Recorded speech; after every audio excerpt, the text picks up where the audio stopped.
Welcome to Frame and Fiber. I am Paige, and I'm so glad you're here. Happy Thursday. It's Thursday already, May 12th.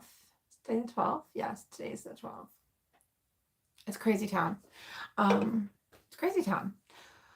Welcome to my May challenge, which is the May Live a Day 2022, which is going live every day in the month of May, hosted by Yolanda Jordan of My Pretty Brown Doll.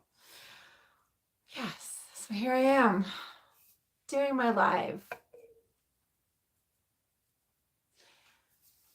Hello, Valerie, my friend. How are you today?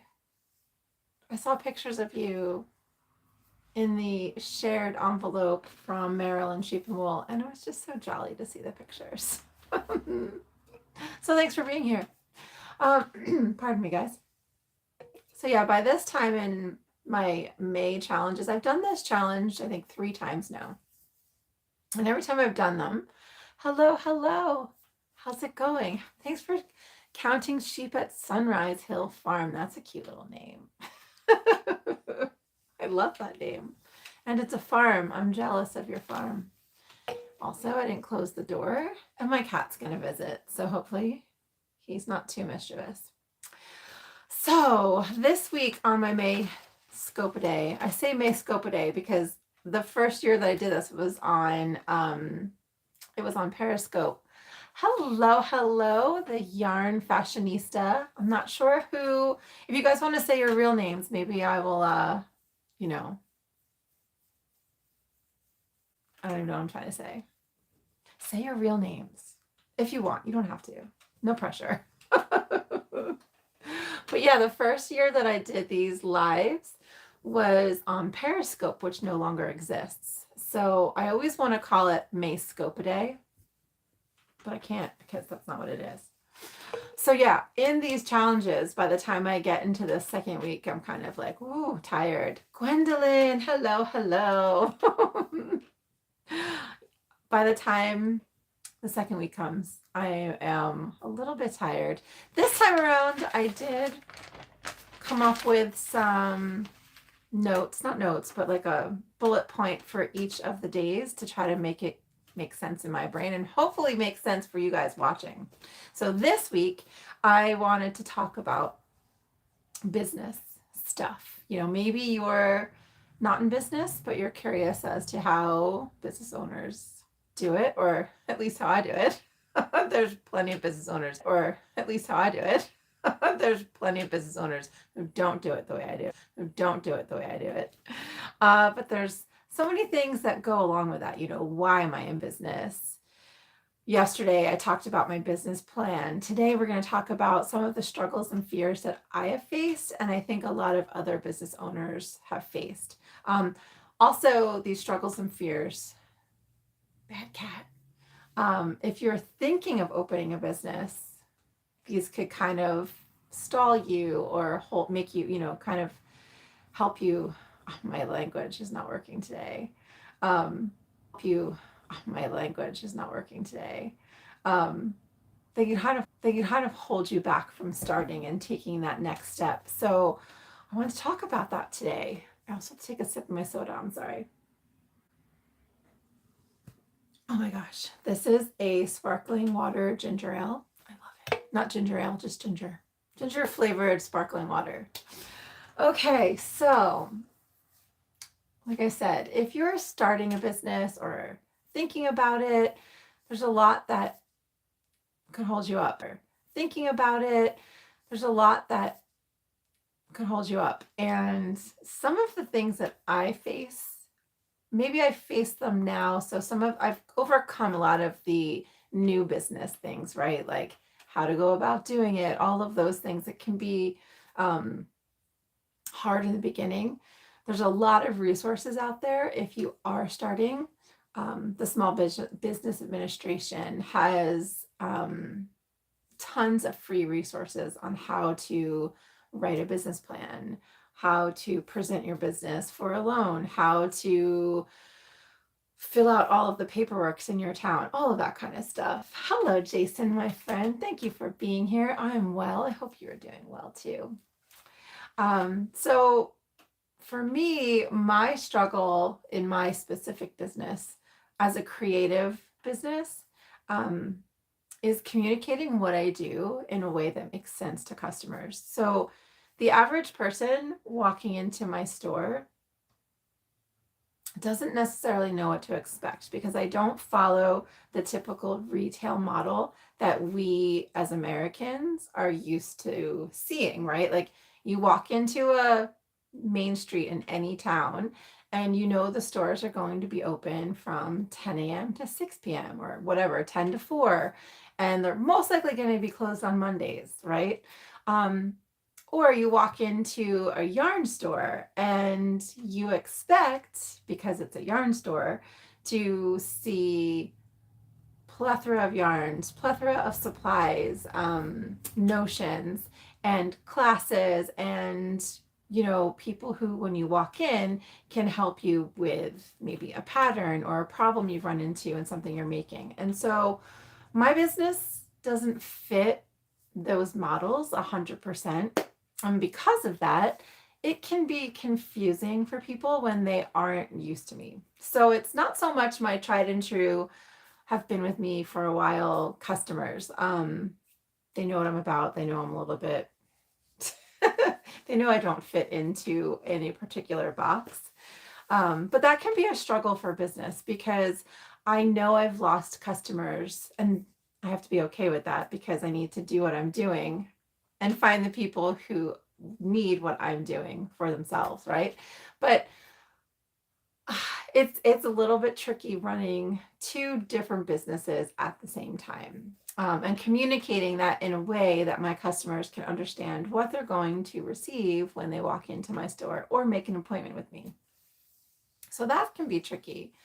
Another part that I struggle with for me, working by myself and being alone quite often, is motivation, right?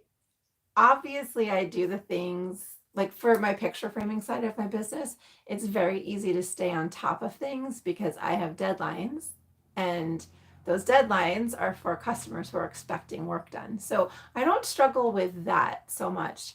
The struggling that I do is, I guess, the marketing part of it. There's the what you do for your business that makes the money of the business, which is for me selling and making picture frames and selling yarn to knitters and crocheters, right? Those are the two things that I do to make the donuts. But there's a lot of things that are peripheral that are just as important as me building a frame, because I need to continually, repeatedly tell people about frame and fiber. And that can be draining. Some people love that part of it. A lot of us do not love that part of it. So that can be hard, especially when you also then have to do the accounting part of your business, right? So I wear a lot of different hats, and some hats take more time than others. Hello, hello. So I struggle with that, motivating myself to do the things that I don't necessarily love to do in my business, but then also balancing that balancing act of getting all of the different parts moving and keeping up with each other. So that can be tricky.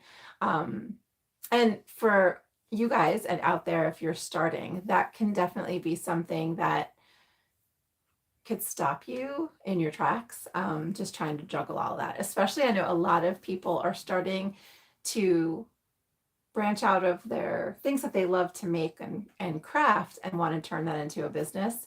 And it's hard to do that when you're working a full-time job as well. So that's a lot. Raising children while you're trying to start a job. There's a lot of things that, vie for your attention. And so you really have to find balance. And it can be tricky. That can definitely be a struggle. Some fears. So there's always the fear that you're not doing it right and that your customers are just gonna go find someone else. Hey Ruth, thank you for being here. Yeah, so there's always that fear, and I'm kind of used to it. Oh, that's wonderful. Um, you know, I can't really say that I fear that as much as I did in the beginning because, several years into this, and I kind of know that there's a rhythm to my business. Um, I do need to be on top of the marketing in order to keep people coming in and keeping new people knowing what I'm doing. So that can be rough. I don't, it's funny. Like I was thinking about this today at work, like, and I can come up with all kinds of things that I struggle with, but it was hard to think of things that, um, like actual fear, right? I mean, I fear not paying the bills and having to go get, a real job. I don't want to do that. That's why I'm doing this in the first place. So that can be terrifying. Not terrifying, but fearful. I do have a part-timer who works for me, and I have a couple of friends who work for me per diem. So I don't have anyone's livelihood other than mine that's, that my shop needs to generate money for. But that said, I still have one employee and a couple of friends, like I said, per diem, who are still needing to, you know, make money. And so it's definitely, see you later.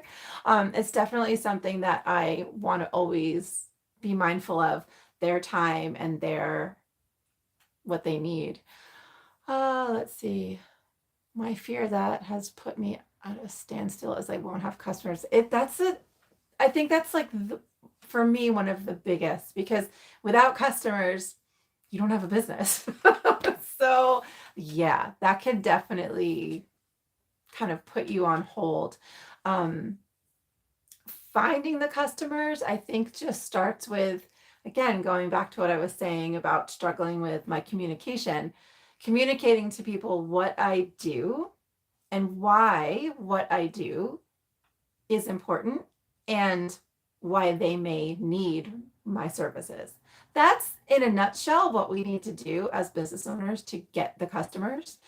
And then once you have the customers, like that's getting them into your door. And then once they come in, there's building trust. And it's getting them into the door so they can get to know you. That's the hardest part. Because I think for a lot of us, especially in these creative businesses,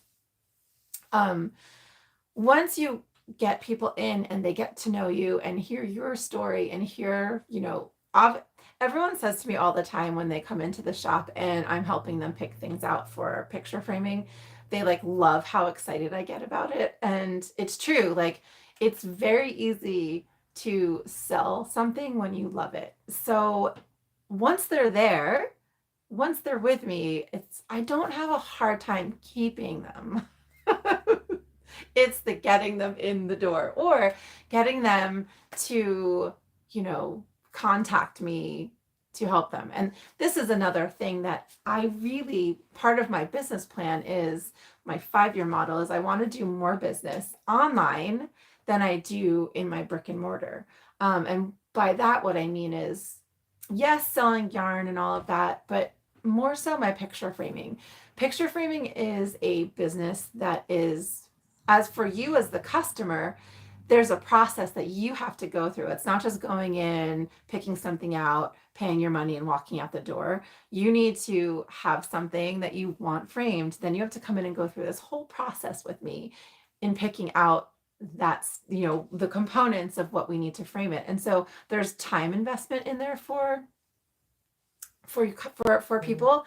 And what I've noticed is I've got a lot of customers through Instagram and YouTube who are not local to me, who know me. And the beautiful thing about the Instagram and YouTube is I am who I am. Like this is basically like you get maybe a little bit jollier version of me. Maybe you don't see me when I'm hangry or when I'm like, kind of down. But for the most part, I am what you see. And building that trust with people has been very easy that way, getting that connection.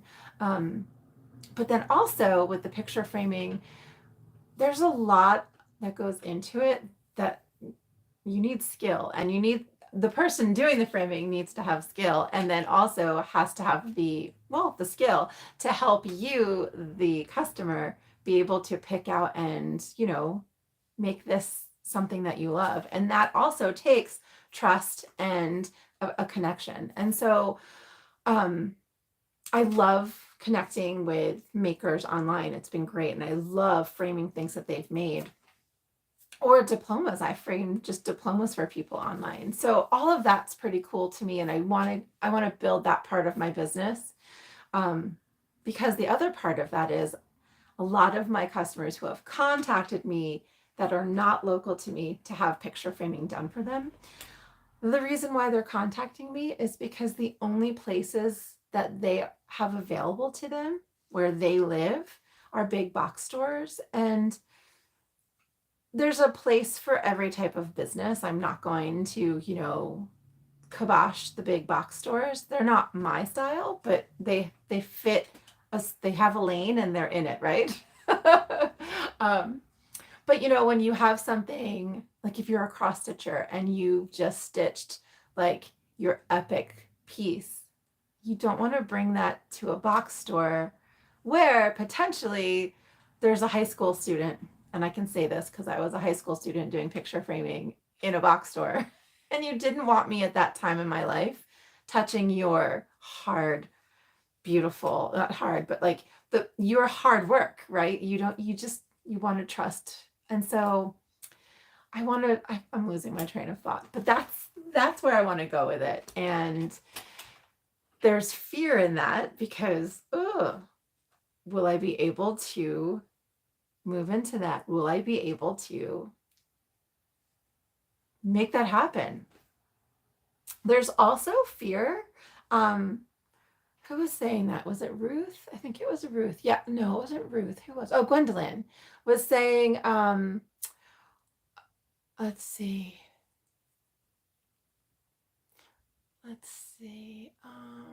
Oh, you did? Oh my gosh. Oh, so it's hard. I'm sorry, guys. For you guys watching the replay, let me read that to you.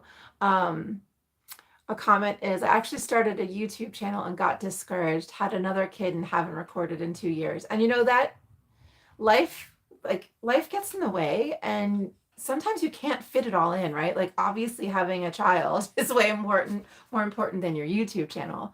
But at the same time, your YouTube channel could be your outlet. And it can be discouraging for sure. But a lot of times, and this is me saying this because of what I've been through, so take this with a grain of salt.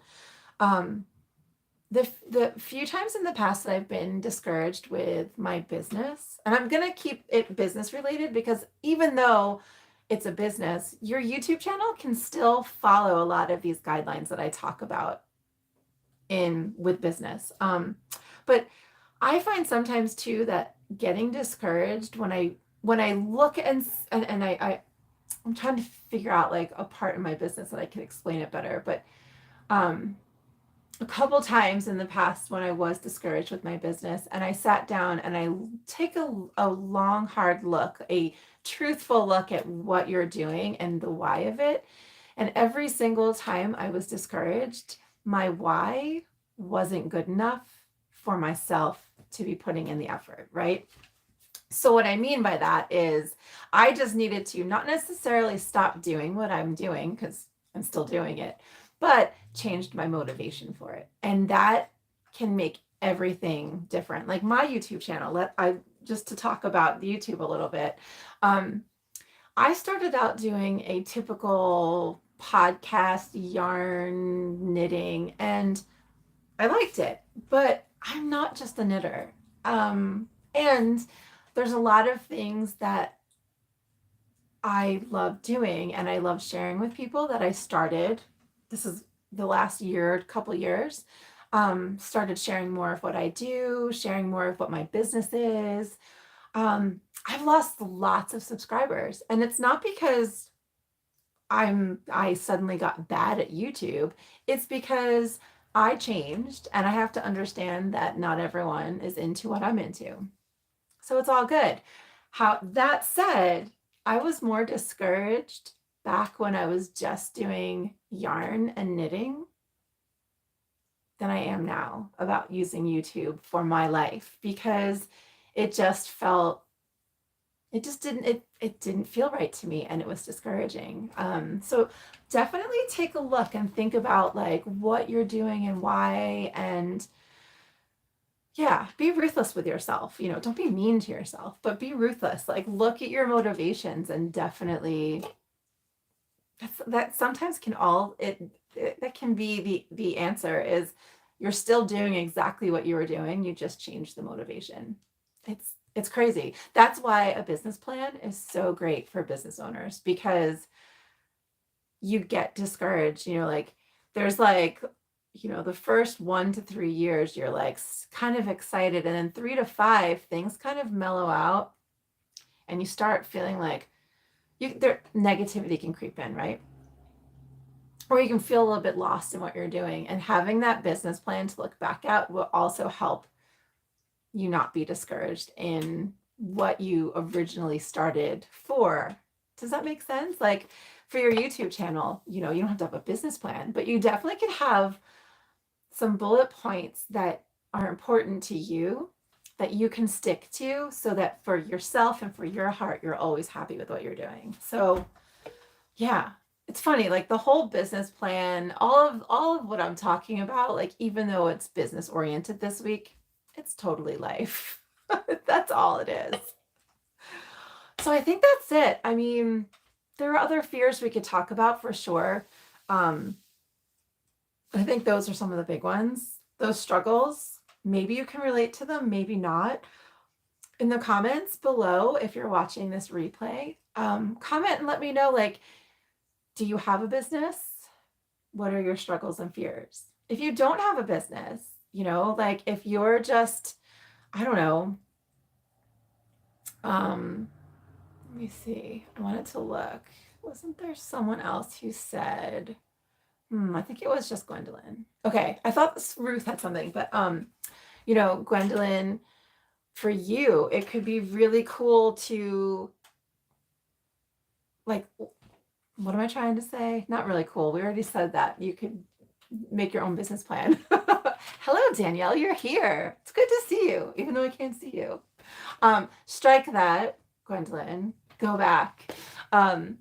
In the comments, even if it's not a business, it's your YouTube channel, or maybe it's just your making. Maybe there's something that you want to do that's public that you want to do for the first time, and you're struggling and you got some fears. Yeah, it's really cool. This is why we need to be pals. Like we need a community of people to help us like think of things in a little tweak, right? Tweak the way we think. This is very exciting. Oh, do you want me to put my farmer hat on to talk about this? I feel like when I turn into Paige the Farmer, I need to wear this. For real, I'm not wearing that. This weekend, I am doing something for the first time, and I'm a little nervous. So if you follow me here and you've seen any of my gardening content, I've talked about how many extra plants I have, like tons. I can't plant them all in my yard. And so I'm going to be this weekend at Middlebrook Fiber Works and Choi's Farm up in Bedminster, New Jersey for the New Jersey Fiber Shed Barn Crawl. I'm going to be selling my plant babies. Like, it's very exciting. I'm so excited. Like, I feel like if I sell plants, then I really can call myself Paige the Farmer, because I just sold plants. I also, if I can get them done in time, I will bring these with me too. But last year I started dehydrating. I'm totally off topic now. I apologize. This is not business struggles and fears, except for the fact that I'm nervous about selling my plants because it's the first time I'm doing it. But I dehydrate my herbs, and I grow a lot of herbs. And if I can get my, thanks, Valerie. If I can get my oregano dried in time, which is in 2 days, but I could do a batch of it and probably have like 6 ounces to sell, which is not a lot. But anyway, one of my my dreams in my yard is to grow enough herbs so that I can have like tiny little herbs for sale at the shop. It'd be so much fun. All right, I'm sorry. That was a total digression. We're not supposed to be talking about farming. We're supposed to be talking about business. And it's 25 minutes into this live. I apologize. They're supposed to be way shorter than this. So thanks for chatting. I hope everything I said made sense. I hope you can comment below and let me know how you feel about things and all that good stuff. And ask me any questions for sure. All right, guys, I will see you tomorrow. Tomorrow, we're talking about the opposite. We're going to talk about our strengths and successes. Hey, Trish. Oh my gosh. Hello, my friend. So yes, we will talk tomorrow about strengths. What did I say? Strengths and success. So we got to have the flip side to this conversation, right? All right, pals, have a good evening, and I'll see you tomorrow.